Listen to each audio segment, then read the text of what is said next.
Griffin McElroy, step into my dungeon. Is Dungeons 2, Dungeons 2 Furious.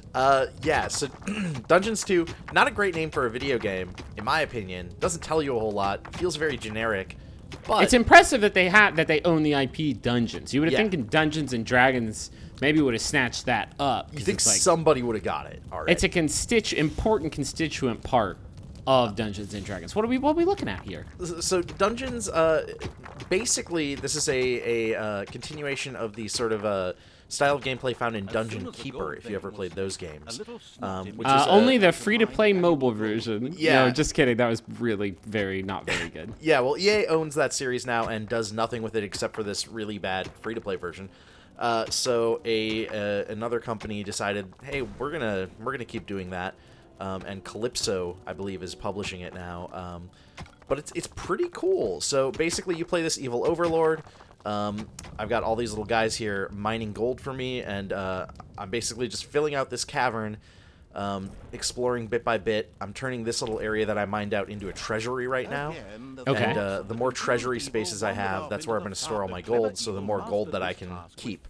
And then obviously I can use that gold to build other types of areas, to hire new types of bad guys to do my bidding. These guys, these basic workers are just called little snots. Right now I'm about to build a brewery, because I want to get some actual, like, orcs who are going to, do fighting for me. And orcs are made out of beer? They need beer to survive. Just like me. I'm a regular party monster. That's what I always say about you. So that Griffin McElroy, he needs beer or he'll die. Yes.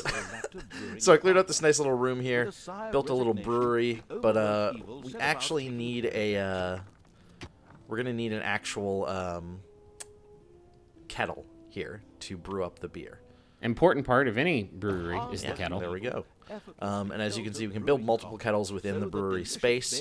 We've only got room for one here, but if later on, if we want to expand it, we can always we can throw in a second one that's going to increase production and again increase our ability to have a higher population. Hiring creatures greater than snots is also going to take gold. Not just in the sense that, so you see I'm paying 350 gold here to hire an orc, but also once per week, quote unquote, it's going to be payday, and that orc is going to go over to my treasury and take some more of my gold. You're like an evil overlord though, right? Yeah. Like I feel like, well, so you can kind of see me up, I feel like Sauron you wasn't can see like... me up on the north here. I'm chained to this throne. Basically, the way the game begins is you've been defeated, and you're trapped on this throne, and you're just trying to slowly rebuild your forces. So you have some amount of like control over them, but you can't stop them from doing things like taking your gold. I guess that makes sense. It's just like Sauron didn't have to get in like contract negotiations, with the Uruk-hai. You know what I mean? Maybe by the end, I'll be powerful enough. I'll break free from my throne. So here I found a passageway in my dungeon that has some spiders, so I need to toss some orcs over here to clear it out. Oh, a little bit of black and white stuff going on. Yeah, a little bit of that. You can also like slap around workers to try and make them work faster. Stuff like that. You are a heinous employer. I mean, it's not that different from how I am in real life with Polygon.com. Yeah. Well, I mean, except for the fact that you don't like have any employees. Yeah, I mean, but I still slap people around. You're right. You're just miserable to work with. Yeah. You hold nobody's fate in your hand. So you can find these books as you're exploring too, and those are going to level up your orcs, individual orcs. So you can see I have Zaruk the Lucky Finder there, who has he gets more gold, I think, for exploring, and then I have the Spider Slayer there as well. So I found a book that makes him do more damage against spiders. So here I'm jumping ahead to another level in the game where I've cleared out a bigger dungeon here. But here's where the game gets kind of crazy. I'm going to send my orcs outside. Oh, interesting. Okay. And now the game is a kind of traditional real-time strategy game. Well, that's bizarre. Yeah, it's a really weird thing, and I think this is the big change from Dungeons 1 to Dungeons 2. I don't think the first Dungeons game did this. Are you spreading your evil influence around? Yeah. I noticed the trees turned like nasty. Yeah, so we're gonna, as we destroy stuff and take over the land, the actual the area around the world like just changes, morphs into like lava and swamps and slime. Not so many of the bunnies. Those won't be there as much. This is kind of a weird thing because like the real-time strategy stuff, from the little bit I've played so far, and I'm about a couple hours into the game, isn't quite as interesting as the. Like, yeah, I gotta say this is not setting my world on right? fire. I mean, you see, there's cool stuff. Like, I like the fact that your orcs get experience points, and they're going to keep leveling up as you go. They're going to keep getting more powerful as individuals. But it's just, there's not, so far at least, and I've only found 2 or 3 different types of units to control. But so far at least, it's just very slow, very basic. There's not a lot of strategy. Whereas when I'm actually, expanding my dungeon, trying to figure out what kind of new rooms to put in, and trying to figure out how to keep the humans out of my dungeon, there's a little bit more to it, and I'll show off some more of that in a second after I destroy this house. I do want to show. To be I do fair, want to show what happens when the world changes when you destroy this house, because it's pretty cool. The game is called Dungeons 2. It's not called World. Oh wow, that was very quick. Love it. Yeah, but I mean that's the weird thing, like that they put in this whole section of like slowly exploring and killing guys. So here what I've done is I've created a spot. Basically, I made a pact with the goblins. And so now I can hire goblins, and I've built this little spot where they will research traps. Okay, interesting. So I'm going to research an exploding treasure chest. Once this is done researching... So adventurers are going to come into this joint eventually, yes. I assume. Okay. Humans will come in. Basically, the game explains it at the beginning of, like, they keep coming into your dungeon to get experience points and find treasure.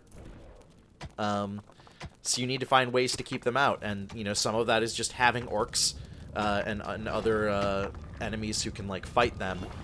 But some of it is building these traps. So I'm gonna build an exploding treasure chest, the kind of thing that an adventurer is gonna come in. They're gonna see that treasure chest. They're gonna be like, oh, I want that, and then they're gonna die. So sort of like the Tecmo Deception series. It's a little bit, yeah. I can see that. I can see that influence. Here you can see my my little goblin buddy building this trap for us. Snuffle the goblin. All of the characters get randomly generated names as well, which I am a big fan of. So is this all persistent? Or are you gonna keep? Is this like your dungeon for the game? Thus far, with every level in the campaign, you get a different dungeon. Okay, I was about to say, it seems like this would fill out pretty quickly. Yeah, and then I think beyond the campaign, you can just do regular. You can just do like skirmishes. There is a multiplayer mode as well. Interesting. And I think those just have sort of like, to some degree, randomly generated dungeons. All right, here we go, and here's a dwarf warrior. Perfect timing. Oh wait, no, I like him. Now I'm rooting for him. See what happens. He's about to. Perfect. Oh God, Phil, you just murdered a man. One of the interesting things, you have this narrator during the campaign as well, who's very self-aware. I wouldn't say the dialogue is like hilarious, but I've been laughing here and there. There was one point where the narrator paused his narration to inform me that to ask me to buy more Calypso games. It was just like, we really need the money. Did you do it? No, I'm not gonna fall for that. So here I've got a nice little set piece thing where I got access to this goblin spy. He can turn invisible. He can open doors and deactivate traps. He can kill rats with the best of them. It doesn't actually seem I could kill a rat way faster than that. Wow. I was really happy with his performance, but okay. I mean, I can't turn invisible, so I guess it's apples and oranges. Here's a human hero who I'm going to turn invisible and sneak past. Try and avoid as much as possible. Why wouldn't you just try and kill that hero? I don't want to risk it. I don't want to risk it. You got to risk it for the biscuit, though, baby. And then we're going to go back up to the surface. Basically, our mission with this map is to kill King Robert, who's one of the big human heroes who banished the Overlord at the beginning of the game. So now that we're back, we're trying to get rid of him. You can see they've got a big goblin mech here that the humans have captured and forced to work for them. I'm gonna free that thing so that I can use it to set humans on fire. This is basically a Metal Gear Solid game then. You're on a It's sneaking basically Metal Gear mission. Solid. You're on a sneaking mission to get the giant mech suit. Yeah. And also, it was written by Hideo Kojima. I was wondering what he was up to now that he's been stealthily dispatched. Yeah. Well, there we go. I got this mech now. I'm gonna team this mech up with my orcs. We're gonna head in and take out King Robert. Yeah, this is pretty cool. Like I said, the King was accompanied by a real-time strategy stuff on the surface, I'm not quite as into. But so far, I've been enjoying the dungeon stuff enough that I'm not super bothered by that. He pointed out You can see here King Robert is protected by this pixie. Kill that pixie first. Wow, King Robert hits hard. That pixie is going to heal King Robert, so yeah, I definitely am going to take care of the pixie first. You can also, it seems like the narrator was telling me there, I could wait and the pixie will like walk off every once in a while. So I could just sneak in while the pixie's gone, but I'd rather just kill the pixie. That's very helpful of the narrator. He's basically a Nintendo gameplay counselor. This is on Nintendo, right? This is Yes. a Wii U game? Yeah. I get a little tooltip here because I had my first death, which is I have hospitals, and if someone dies in the dungeon, my snots will carry him over to the hospital and resurrect him. But if you die in the overworld, you die in real life. Yes, that's true. I am dead now. What this platform is Dungeons this? 2, it's What pretty platform cool. is it really on? This is on PC. It's out Okay. now. And okay. I'm having fun with it. I would recommend checking it out. But fell, and the ultimate evil had received its well-deserved revenge.